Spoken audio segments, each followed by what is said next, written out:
জিনেরা আগে আকাশের উপরে উঠে ফেরেশতারা কি বলে চুরি করে শুনে আসতো। হঠাৎ জিনেরা আর উপরে যেতে পারে না, উপরে যেতে চাইলেই ফাআতবাআহু শিহাবুন সাকিব, আগুনের পাথর মারা হয়। ঘটনা কি? সব জিনেরা বৈঠক বসালো। ঘটনা কি? আগে কত তথ্য আগেই জেনে যেতাম, জেনে গণকদেরকে বলতাম, গণকরা আমাদেরকে ধন্যবাদ জানাইতো। তো এখন তো আসমানের সিকিউরিটি এত বেড়ে গেল কেন? কারণ কি? ওই যে শেষ নবী আসার কথা যে মনে হয় চলে আসছে, দেখো তো কোথায় আসছে উনি।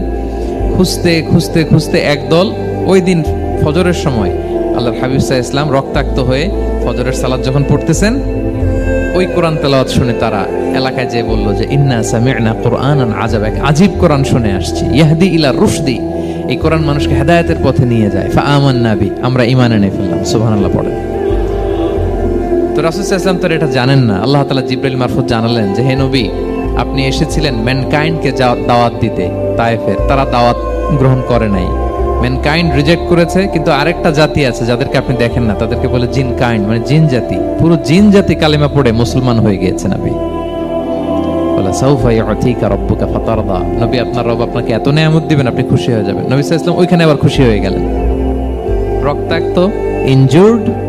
যখন শুনলেন মানুষ জাতি তারা ঈমান আনে নাই, কিন্তু জিন জাতি তারা ঈমান এনেছে, আল্লাহর হাবিব সাল্লাল্লাহু আলাইহি ওয়াসাল্লাম আবার আনন্দিত হলেন। তাহলে আল্লাহর হাবিব সাল্লাল্লাহু আলাইহি ওয়াসাল্লামকে আনন্দিত করাই হচ্ছে আল্লাহর কাজ, খুশি রাখাই হচ্ছে আল্লাহর কাজ। সুবহানাল্লাহ।